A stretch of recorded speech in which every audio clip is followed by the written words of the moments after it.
Gom and Dan's M&E, Trip in Development. Volume 1, Why is M&E important? In development. Dan looked out the window and said with a worried expression, "Gom, watching the news these days is so scary. War, flood, and an unstable society, it feels like the world's in chaos."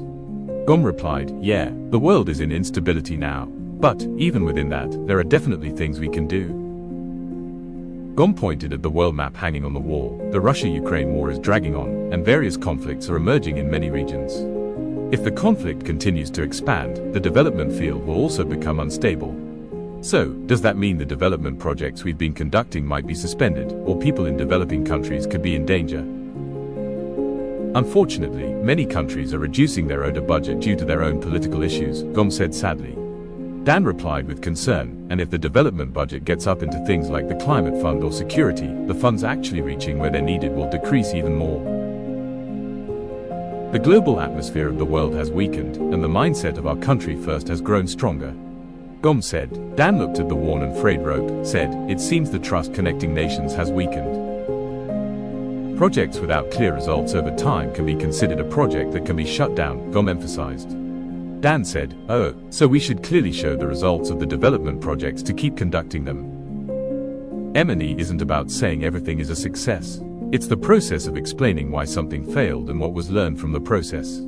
Dan nodded at Gom's words. Without M&E, if only failure remains, the trust of those who believed in us and our hopes will all disappear.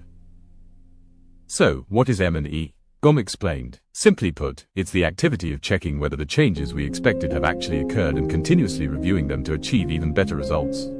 It shows whether our project is achieving its intended outcomes, thereby enhancing the effectiveness and accountability. Dan smiled brightly. "Oh, so, M&E is all about telling the story of the changes we've conducted."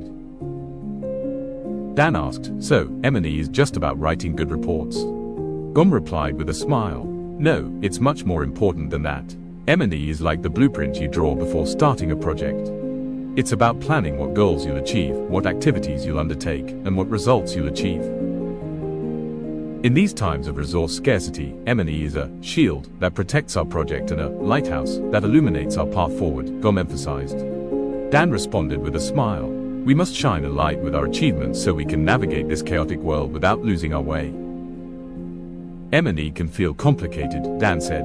Gom answered, "Yes, you're right, but M&E is no longer an option. It's an accountability we have to do." So how do we begin M&E? The answer will be in the next volume.